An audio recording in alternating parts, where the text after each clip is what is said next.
Hello students, जैसा कि मैंने बोला था तुम्हें कि मैं एनसीईआरटी के क्वेश्चंस डिस्कस करूंगा, तो ज़रा इसको ध्यान से देखो। एक बार फिर से यहाँ देख लो, ये चैप्टर हमारा मैट्रिक्स है। एनसीईआरटी बुक मैंने खोल रखा है तुम्हारे सामने, ठीक है। क्लियर होगा आप लोगों को, दिख रहा होगा। तो ये जो है लिखा हुआ एक बार पढ़ सकते हो तुम। ये मैट्रिक्स का डेफिनेशन लिखा हुआ है। ये सब ऑलरेडी डिटेल से आपको जो मैंने वीडियोस बनाए उसमें ऑलरेडी मैंने डिटेल से इसको एक्सप्लेन कर रखा है, ठीक है ना।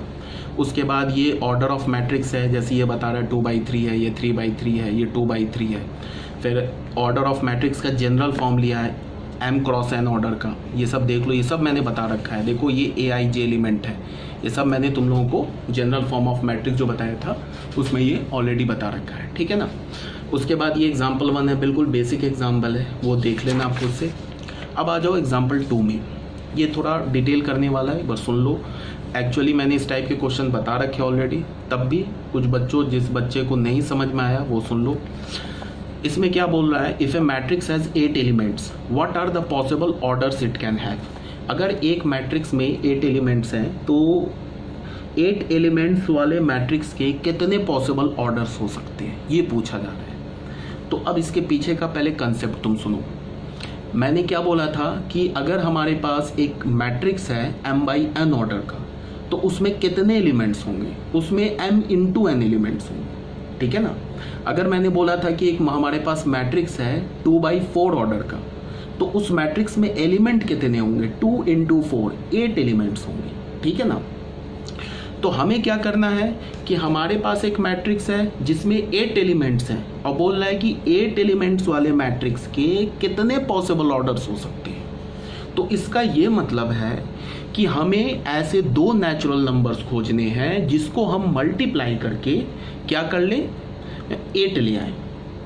तो जितने पॉसिबल वेज से हम 2 नेचुरल नंबर्स को मल्टीप्लाई करके 8 ऑब्टेन कर सकते हैं, जितने पॉसिबल वेज से उतने ही पॉसिबल ऑर्डर्स के मैट्रिसेस बन जाएंगे। बिल्कुल क्लियर कट बात है, ठीक है।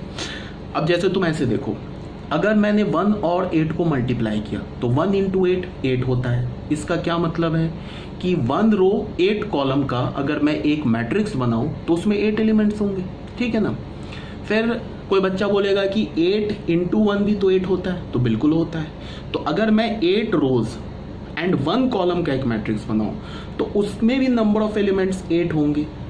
तो हमारे पास अभी 2 पॉसिबल ऑर्डर आ गया, एक तो 1/8, दूसरा 8/1, फिर 2/4 तीसरा, और चौथा हो गया 4/2। तो ये 4 पॉसिबल ऑर्डर्स आ गए। इसके बाद 5वां कोई नहीं है, मतलब इसलिए नहीं है कि 5वां आप ऐसा कोई 2 नंबर नहीं है जिसको हम मल्टीप्लाई करके 8 ऑब्टेन कर सके। क्लियर होनी चाहिए बात। अच्छा, इसमें एक बच्चे का ये सवाल आ सकता है कि सर यहाँ पे तो 8 एलिमेंट्स दे रखा है, मान लो कि 80 एलिमेंट्स होता, तब हम क्या करते। तब तो ऐसे हिट एंड ट्रायल से क्वेश्चन सॉल्व करना तो काफ़ी डिफ़िकल्ट हो जाता। तो बिल्कुल है, तो उसके लिए PNC है। ऐसे एक्चुअली मैंने ये क्वेश्चन ऑलरेडी इस टाइप का क्वेश्चन डील कर रखा है 40 एलिमेंट्स के लिए, तुम देखना वीडियो, तब भी एक बार और डील कर दे रहा हूँ, 5 मिनट में एक बार और समझा दे रहा हूँ, ठीक है ना। अगर 8 की जगह 80 होता तब हम क्या करते, सुन लो जरा बात को ध्यान से। अगर हमारे पास 80 एलिमेंट्स होता तो 80 को हम क्या लिख सकते हैं, 16 × 5, 16 5 80। 16 को क्या लिख सकते हैं, 2⁴ × 5, ठीक है ना। इसका क्या मतलब है कि हमारे पास 4 2 अवेलेबल है एंड 1 5 अवेलेबल है। अब हमें 4 2 को एंड 1 5 को ऑर्डर रो और कॉलम में अरेंज करना है, ठीक है। अगर किसी बच्चे को नहीं समझ में आ रहा है कोई प्रॉब्लम नहीं है, डरने वाली बात नहीं है। PNC है तो थोड़ा PNC अगर आप जानते हो कोई प्रॉब्लम नहीं होगा। जैसे ये हमने रो ले लिया M और ये कॉलम ले लिया N। अब मैं इस 4 2 को पहले अरेंज करूँगा, तो ऐसा कर सकता हूँ कि रो में 4 2 डाल दूँ, कॉलम में एक भी 2 ना डालूँ।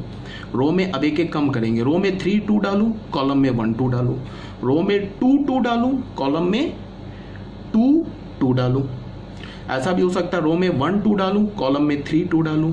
रो में मैं 0 2 डालूँ, मतलब एक भी 2 डालूँ नहीं, 2 नहीं डालूँ, और कॉलम में मैं 4 2 डाल दूँ। तो सिर्फ इस 4 2 को रो कॉलम में अरेंज करने के कितने पॉसिबल वेज आ गए, 1 2 3 4 5 वेज आ गए। बात को सुनना ध्यान से। अब आ जाओ, एम लिया, एन लिया, अब कॉलम में आ जाओ, इस 5 को अरेंज करना है। तो एक ही 5 अवेलेबल है, तो इसके कितने पॉसिबल वेज हो गए? रो में हमने 1 5 डाला, कॉलम में 5 नहीं डाला। रो में हमने 5 नहीं डाला, मतलब 0 का मतलब 0 नहीं डाल रहे हैं, 0 ये बता रहा है कि रो में हमने एक भी 5 नहीं डाला, और कॉलम में हमने 1 5 डाला। तो इस 5 को रो और कॉलम में डिस्ट्रीब्यूट करने के कितने वेज हो गए? 2 वेज हो गए। तो फंडामेंटल प्रिंसिपल ऑफ मल्टीप्लिकेशन से कितने मैट्रिसेस बन जाएंगे? 5 × 2 दैट इज 10 मैट्रिसेस बन जाएंगे। अब कोई बच्चा फिर बोलेगा कैसे बन जाएंगे 10 मैट्रिसेस? तो वो मैं ये समझा रहा हूँ। ये हमारा अरेंजमेंट क्या है? 2 का अरेंजमेंट है। ये किसका अरेंजमेंट है? ये डिस्ट्रीब्यूशन है 5 का है। अब मान लो 2 के ये जो 5 वेज आए हैं डिस्ट्रीब्यूट करने को बिटवीन रोज एंड कॉलम, उसका हमने एक वे उठाया और यहाँ से ये एक उठाया। ये क्या बोल रहा है कि रो में 4, जैसे कि हमने एक मैट्रिक्स लिखा ना, तो m/n ऑर्डर का लिखा, ठीक है ना। ये क्या बोल रहा है कि रो में 4 2 डाल दो, तो 4 2 डाल दिया हमने रो में। और यहाँ क्या बोल रहा है कि कॉलम में एक भी 2 नहीं डालो, ठीक है। यहाँ क्या बोल रहा है? रो में एक 5 डाल दो, तो डाल दिया रो में 5। अब यहाँ से देखो, कॉलम में ना ही 2 आया और ना ही कॉलम में 5 आया, तो आया क्या?